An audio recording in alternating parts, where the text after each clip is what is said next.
Hey guys, and welcome back to my channel. So today's gonna be a little bit more of a different video. Me and Tanner did go ahead and make our favorite Indian dish, chicken tikka masala, some garlic naan, and some rice. So I'm gonna show you guys what it looks like. So here we have the chicken tikka masala, the garlic naan that I made, and some basmati rice. First you make little cubes, about this big, maybe a little bit bigger, like that. Chop them all up. We use 3 chicken breasts, 2 to 3, and then we put in paprika, your choice of garam masala, but we like this one. Chili powder, cumin, my favorite spice, a lot of people's favorite spice. Black pepper, salt, that's all your dry stuff. You want to put your, if we use the Greek yogurt, it's just worked best for us, but you can use any plain yogurt. And that's gonna help everything kind of mesh together, and it's gonna help it marinate better. The garlic. And he's getting Because Indian food consists of a lot of garlic and a lot of ginger and a lot of spice. And it smells good. I would say maybe 2 tablespoons full. Just good amount. And then same with the garlic, but Kaylee likes a little extra garlic, so.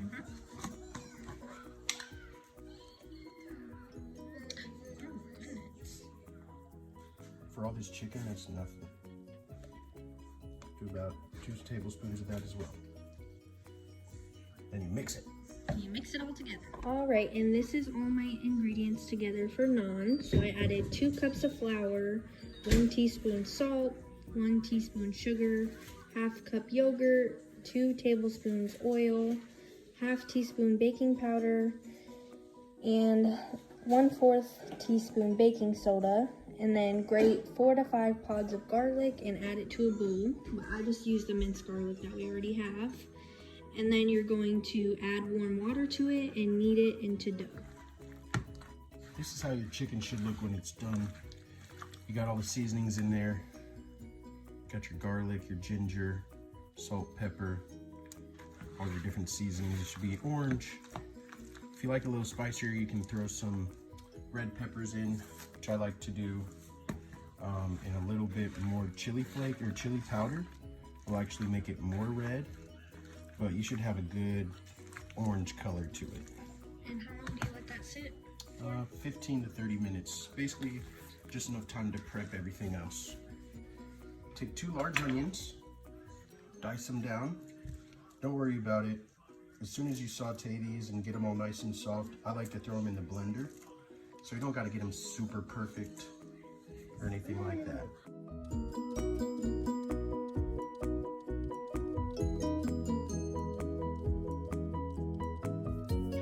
Okay, now that I'm done crying from the onions,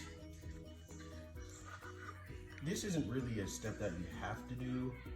I like to do it because the tomatoes give it, I don't know, just a fresh aromatic taste to it.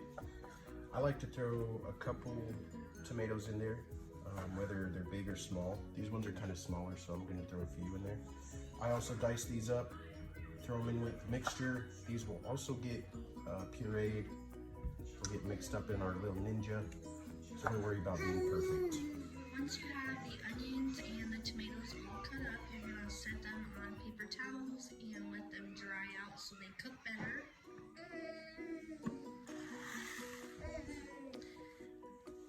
Then you're going to knead the dough together.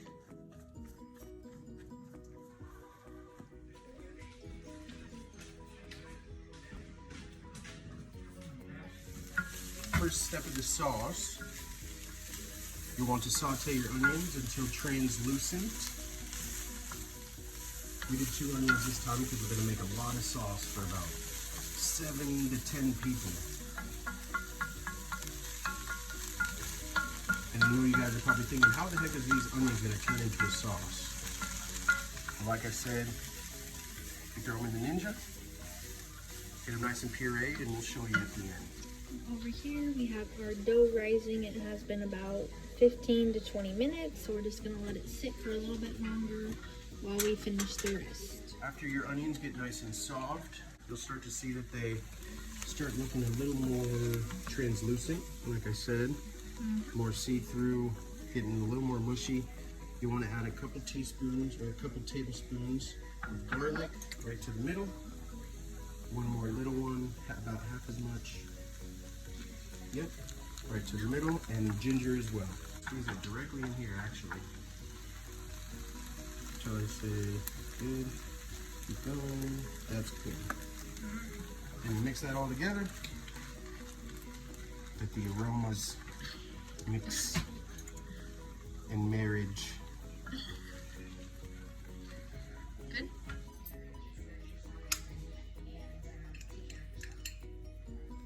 This is where you get all your Indian spice from. A lot of these we just got at Hy-Vee, your local grocery store in the spice aisle. It's not too hard to find. But you'll want about the same ration of each. Since we did a little extra this time for better serving, we'll put more. So the measurements aren't exact. So this is the turmeric.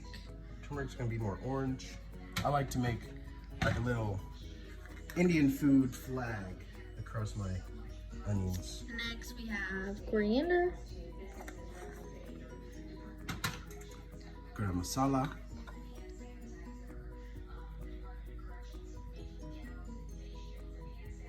I like a little extra garam masala because it has multiple spices. Oh. I think we're doing Cumin.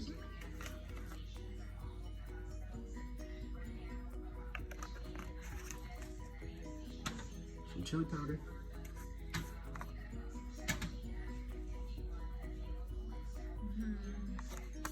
And last but not least, the paprika. And then you have your little Concoction. Now you want to put it over the heat and just let it kind of do its thing for a couple seconds. The heat's going to do a couple things. One, it's going to get your seasonings down into the onions. And two, it's going to lift the seasonings up so they start getting more flavorful. Let them do their thing for a couple seconds and then mix it. mix it together. Okay, now begin mixing them all together. Spicy. Now, if you're doing it right, I've done it a couple times and I know when it's right. If you're doing it right, it's going to clump up. It's going to become pretty grainy. It's going to more smoke off than actually cook. But don't worry, your seasonings are definitely getting in there. I get about halfway through making my sauce. Our chicken's been marinating now definitely for 30 minutes plus. Put a lid on that for a little bit so it can get nice and friendly. We'll take these out. Put your oven at 500 degrees. Preheat it, make sure there's nothing in there. And we'll take these all out, set them on a baking pan, and put them in the oven. Look at that marinated chicken.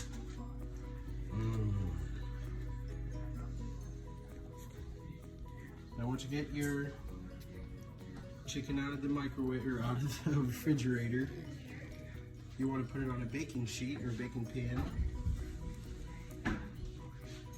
Like we said, you'll want to have your oven preheating to 500 degrees. Put these in for about 15 to 20 minutes. Once you get your onions, you want to put the tomato puree along with those fresh tomatoes that you cut earlier. Give it a good mix. Come on. Make sure it's nice and mixed. You want to leave it in here just for a little bit, not too long, because now you're going to start to actually cook and burn your onions, but just enough to allow the tomatoes to sweat a little bit, let out their natural waters, even though we dried them up earlier, so it makes a nice cohesive sauce.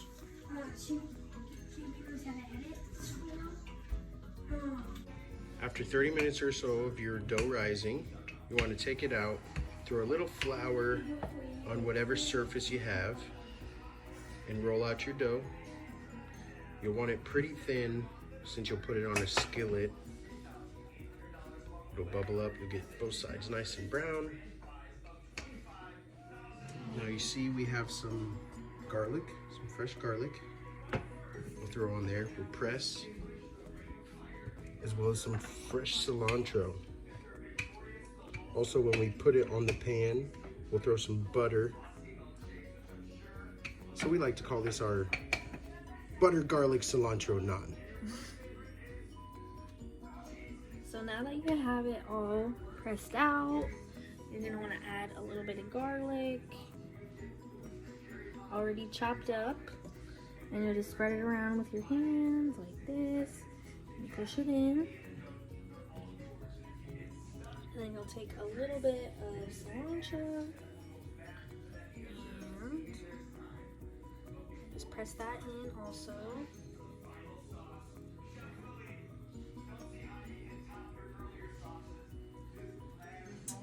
And then you make the rest of your bread, and this one's ready to go. As soon as you get all your gravy contents mixed, and we let it kind of sit and simmer for just about 5 to 10 minutes. I don't think you have to do this, but if you want to follow our instructions, throw it in a blender. Throw it in a blender. Get it all emulsified, all mixed up together. And I'll show you the finished product.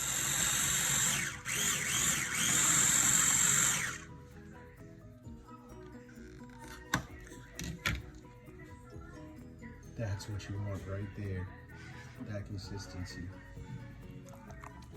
Still a little bit chunky, but also a lot more broken down than big old cubes of onion. As soon as you get your sauce into a nice puree, you'll want to pour that in with some butter.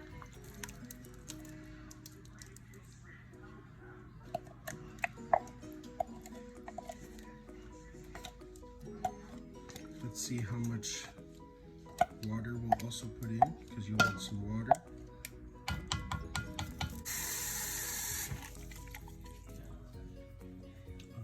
Where's my lid?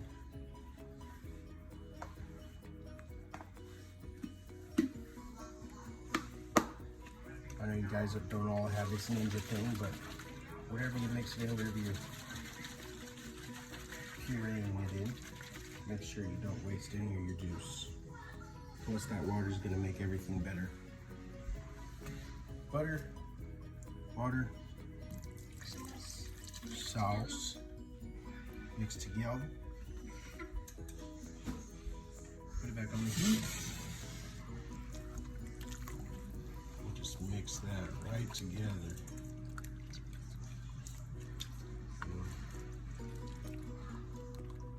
And we still got to put some tomato sauce in here too. We already have this much gravy. And this is just the Indian. As soon as your water, butter, and your gravy mixture is all married together, we want to throw just a little more butter in there. A stick of cinnamon. Mix that all together until the butter is completely melted.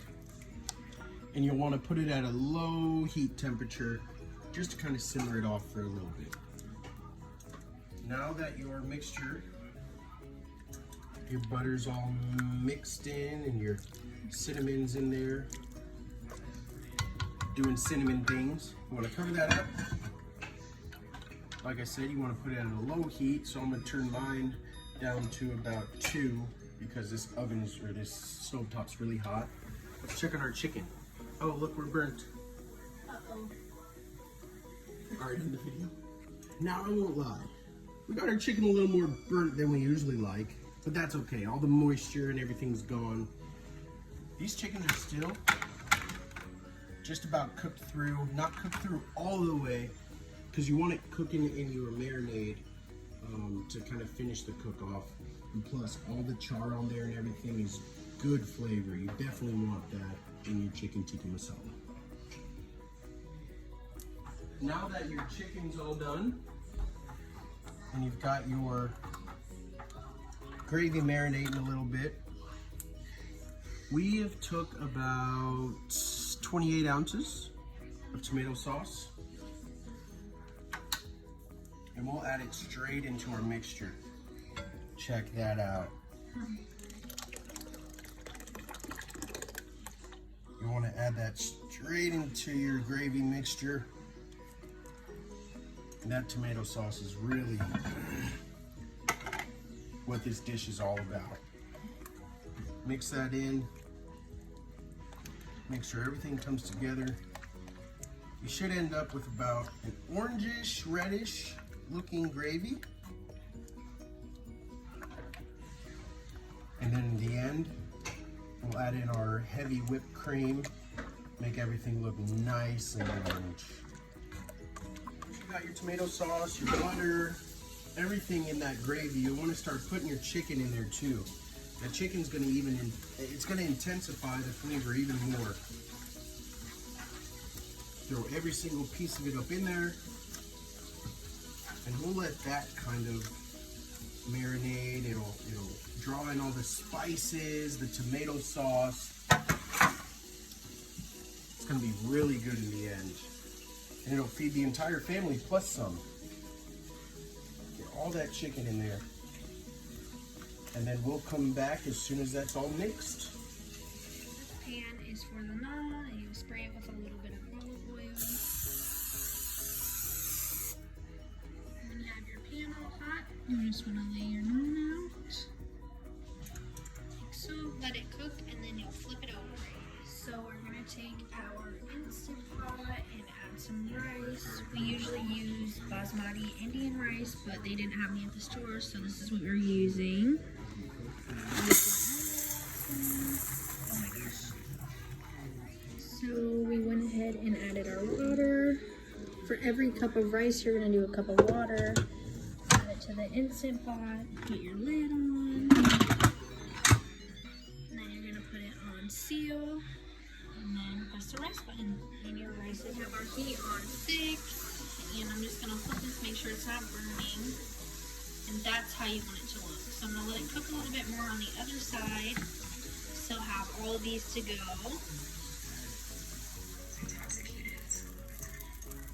After you let your marinade or your gravy mix with the chicken for about 10 to 15 minutes, add your heavy whipping cream. I don't mind adding a little extra. You don't really got to measure all this stuff. After you kind of figure it out, you'll know what you like.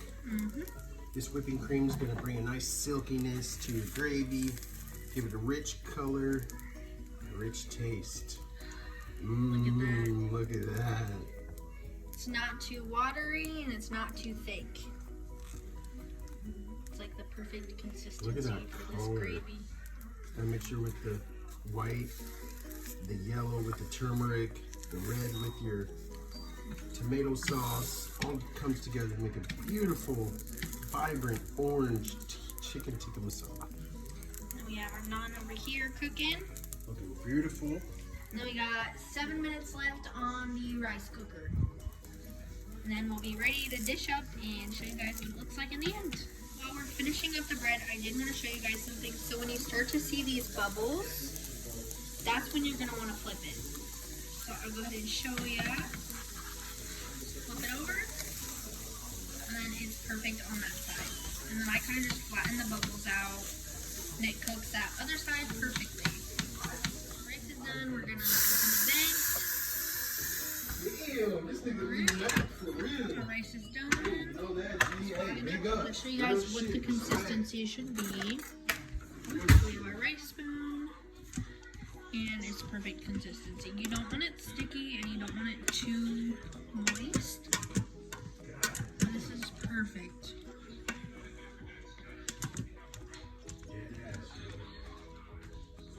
And then once the bread is done, everything is ready to go. We put some cilantro in there. I didn't get that on video, but there is some cilantro. Then we got the rest of the bread cooking.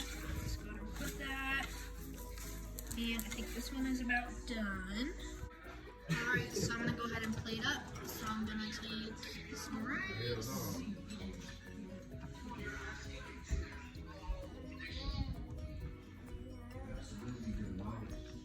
Nova's over here eating Cheetos. So I'm going to take a little bit of rice, put it on my plate. Once you have your rice down, you'll go ahead and take the chicken tikka masala and just lay it over the rice. And I like a lot of gravy, which is why we made extra.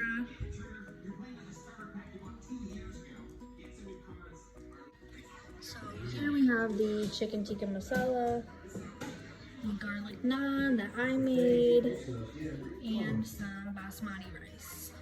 Gotta blow on it first. Yeah, you gotta blow on it. Yeah. Da.